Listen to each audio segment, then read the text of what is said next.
paano niyo matatakas from the parking lot? Kung gano'n lang. Dadaan siya. Baka meron silang sasakyan na naka-standby. Tapos doon nila pinapasok. Hindi, pagdala mo yung gulong, magpapa-vulcanize lang to. Unti-unti lang eh. At manibela. Sa makina. Tapos sa labas ng mall, doon niya ina-assemble. Sakto na pala. Ay, Kasi pag pyesa, wala siyang babayarang parking fee. Pero alam mo, may nangyari ng insidente, di ba, sa mall mismo na nakakarnapan. Supposedly, hindi ka naman makakalabas hindi doon pwedeng kung wala kang ticket. Tsaka yung mga mall, hindi mo Dapat pwedeng ingat. kasuhan dahil doon sa parking ticket nakalagay doon, Correct. hindi sila Wala responsable, silang- di ba? Kaya One-sided. tigil na yung mga parking fee na yan. Dapat parte nga naman talaga yung servisyo nila, di ba? Pero may dapat may stop pa rin. May stop pa rin, pero dapat wala ng bayad. Part yan ng service dapat. Anyway, paalala sa mga motoristang daraan sa Commonwealth Avenue sa Quezon City, bawal na po ang maghari-harian doon at mag-ala race car driver dahil hihigpitan na po ang pagpapatupad ng speed limit. Yan, ayon sa MMDA, hanggang 60 kilometers per hour ang dapat na pinakamabilis na takbo ng anumang sasakyan sa Commonwealth Avenue. Ang batas sa speed limit napakahalaga para maiwasan ang mga aksidente. Sa tiniguri ang Killer Highway at may pinakamaraming bilang ng aksidente sa Metro Manila. Kaya para ipatupad ang speed limit, mahigit 100 MMDA personnel ang ipakakalat sa Commonwealth Avenue. Sana hanggang madaling araw, gabi, kasi dyan madalas nangyayari. Anyway, tollway na rin ang National Highway dahil maglalagay din ng CCTV camera at radar guns na tutukoy sa mga sakyan lumalabag sa speed limit. May itatalaga ring motorcycle lane, bus lane at jeepney lane doon. At yung pagbabawal na rin ang mga tricycle sa Commonwealth Avenue. Mahigit 1,000 piso ang multa ng mahuhuling nag-overspeeding o kaya lalabas sa kanyang lane. Ang mga lalabag, patadala ng summon sa loob ng 1 linggo. Kung iislabi, blacklisted na ang kanilang lisensya. At kapag 3 beses na huli, tanggal ang lisensya mo, pare ko. Kung driver ka ng pampasero sa sakyan, mas pahirapan ang pag-renew ng lisensya at prangkisa ng minamaneho mo. Okay, tingnan muna natin. Wala pa si Oscar. Okay. Kasi ito Killer Highway. Kung dati, bumabiyahe ka sa Commonwealth na baka ikaw ay mamatay, sa 60 km per hour, kala mo may kasama kang patay.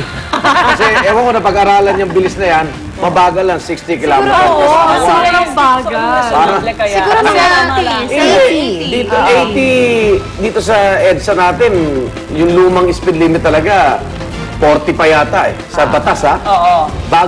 Nagbago na dapat ang yandahan na yan. Parang akala nila miles per hour tayo, like sa ibang bansa. We're actually kilometers, so mabagal talaga tayo. Kasi foreigner yung consultant Baka hindi niya alam eh. Kasi sinubukan nyo na ba si Senta? Kanina, nasa Commonwealth ako, bagal ko talaga sa Di ba? overspeed na ba Hindi ako? ba nila inisip kung ano yung mismong rason kung bakit nagkakaroon ng aksidente? Is it really the speed or dahil nagsaserve maraming kotse? Hindi, tumatawid Ang dami kasi lanes, tapos gusto mo mag-U-turn, kailangan ka Yung U-turn. Pero maganda yung panukala naman nila, no? Kung mapapatupad nila ng maayos. Kasi iba-ibang lane na talagang kung may implement yan strictly. But is there really a way to monitor kung 60 yan tinatakbo mo? Yun nga, meron daw mga Ano sila talaga, radar? Pero talagang one big factor yung ilaw. I said it yesterday, I'm saying it again, yung ilaw. Nilagyan nyo yung ilaw. Kaya nagiging killer highway. Kung di nakikita ng tao, may tumatawid sa harap ko, di ba? Pati ako, para sa akin talaga yung mga jeepney, yung mga tricycle Walang dyan sa disiplina. mismong highway. So, Tingin to bigla. All factors together. Hindi, linawin lang natin, ang 60 km per hour, hindi sa mga jaywalker yun, Para bilisan yung pagtawid, 60 km per hour. Para hindi sila masagasaan. Eto naman sa mga Sasakyan. suki naman ng mga taxi, asahan ng may maniningil ng bagong 40 pesos na flag down rate ngayong araw at asahang madaragdagan pa sila sa buong maghapon. Tuloy-tuloy kasi ngayong araw ang pagsasagawa ng recalibration at resealing ng mga taxi meter na kahapon nagsimula.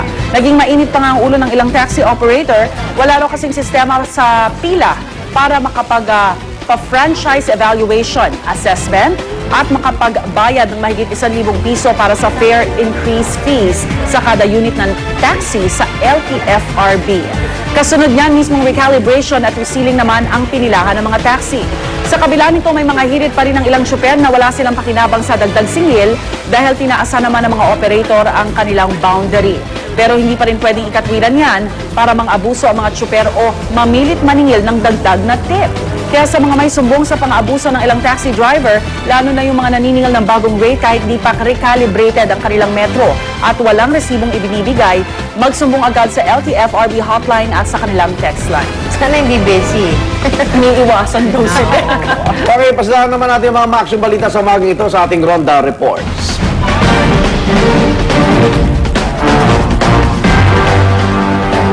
Isang motorsiklo sumalpok sa isang jeep sa Sabarte Road, Quezon City. Ang rider patay. Yan ang Ronda Report ni Oscar Oida. Oscar. Kaya sigan, naging malagim nga ang katapusan ng isang rider matapos sa sumalpok yung kanyang sinasakyang motorsiklo sa isang kasalubong na pampaserong jeep sa isang bahagi ng barangay Kaularan, Zabarte Road, Quezon City, mag-alas 12 ng ating gabi. Yung angkas naman niya igan ay kritikal at agad na isugod sa ospital. Ang kwento igan ng nakasaksi ay binawaybay ng turang motorsiklo yung kalsada nang bigla rong kainin ng pamaserong jeep yung lane ng motorsiklo. Mangyari ay nagtangkarang umu-overtake itong pamaserong jeep dun sa sinusundan niya yung sasakyan at dito na nga bumalaga sa kanyang harapan yung paparating ng motorsiklo. Ang nasa masalang ito naman igan ay pinaghahanap pa yung driver ng pamaserong jeep dahil matapos ang insidente ay agad daw itong tumakas. Patuloy naman ang pag-ibig ng motorlan sa pangyayari. Igan? Maraming salamat, Oscar Oida. Samantala, nakipag-jamming si 8th Division World Boxing Champion at Congressman na si Manny Pacquiao sa isang rock event sa Mall of Asia kahapon. Game na nakisaya si Manny sa mga dumalo sa nasabing okasyon. Kabilang ang partner niya sa tattoo shop na kanyang binuksan sa Amerika na si Chris Garcia. Nag-guest na natin dito sa unang hirit. Si Chris ang nagtattoo sa maraming Hollywood celebrities gaya ni teen superstar Miley Cyrus. Naroon din sa event ang Pinoy rock icon na si Pepe Smith, Rocky Smith. Nilapitan naman ng mga magkapatid ng Elmo at Sab Magalones sa Pacman para magpasalamat dahil ang gabi ay pagbibigay-pugay rin sa kanilang amang si Francis Magalones. Nagsama pa sina Elmo at Manny sa isang performance. Wow! Sobrang daming tao. Oo, dahil. Of course. Where Manny is, there's a crowd. Pero pansin niyo yung buhok ni Manny ngayon, parang Justin Bieber. Bagay ah. Bumabata siya. Isa siya sa mga Bieber believer. Yeah. Siya isa sa mga fever. Wow. Bieber lover ba? Fever. Fever lover. Anyway, balita naman tayo mula sa Moscow, Russia, kung saan isang pagsabog po ang bumulabog sa pangunahin nilang paliparan, ang Domodedovo Airport. 35 ang patay, habang 130 iba pa ang sugatan. Sa International Arrival Hall ng airport nangyari po ang pagsabog. Terror attack ang agad sinisilip na motibo rito ng mga otoridad kung saan ang may pakanaraw ay isang suicide bomber. Malalimang investigasyon ang gumugulo ngayon doon. Pinaigting na rin ang seguridad sa 2 pang airport sa Moscow at iba pang transport facilities doon. Minsan ang napasok ng mga terorista ang Domodedovo Airport noong 2004 at matagumpay na nakasakay ang 2 babaeng suicide bombers sa 2 magkahiwalay na eroplano. Patay ang lahat na 70 sakay ng pinasabog na 2 eroplano. Wow! Sa arrival 2000 area ng international itong pagsabog na to. Andiyan pa rin sila? More than Andiyan pa 150 injured. And as of last night, parang 35 yung patay. At samantala balik eskwela na ang maraming bata sa Queensland, Australia matapos silang tamaan ng malawakang pagbabaha. Ang pagsisikap ng pamahalaan na mabuksan muli ang mga paaralan, lubos na kinatuwa ng mga magulang. Malaking tulong ang mga eskwelahan para matanggal ang trauma at mabilis na makarecover mga bata mula sa kalamidad na kanilang nasaksihan. Samantala na nanatili ang banta ng baha sa Southeast Region ng Australia, partikular na sa Victoria State. Ilan pang ilog ang nagsisiapaw doon, kaya nalalagay pa rin sa panganib ang maraming tirahan sa Australia. Puspusan pa rin ang evacuation sa mga apektadong residente. Samantala, may banta naman muli ng bird flu virus sa Japan. Natunto ng pagkalat ng virus sa isang poultry farm sa Miyazaki Prefecture. 5 patay na manok ang unang nadiskubre at nagpositibo sa bird flu.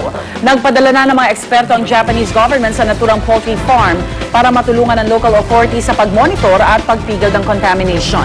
Mahigit 400,000 manok naman ang nakatakda ng patayin para hindi na kumalat ang bird flu virus. Amazing man naman ang kanilang sons. Lubos na delikado pa rin po ang sport na ski jumping. Sa Poland, isang kalahok sa World Cup ski jumping ang naaksidente. Nawala ng control ang naturang contestant sa kanyang paglipad sa ere at paglanding sa snow. Yan, oh.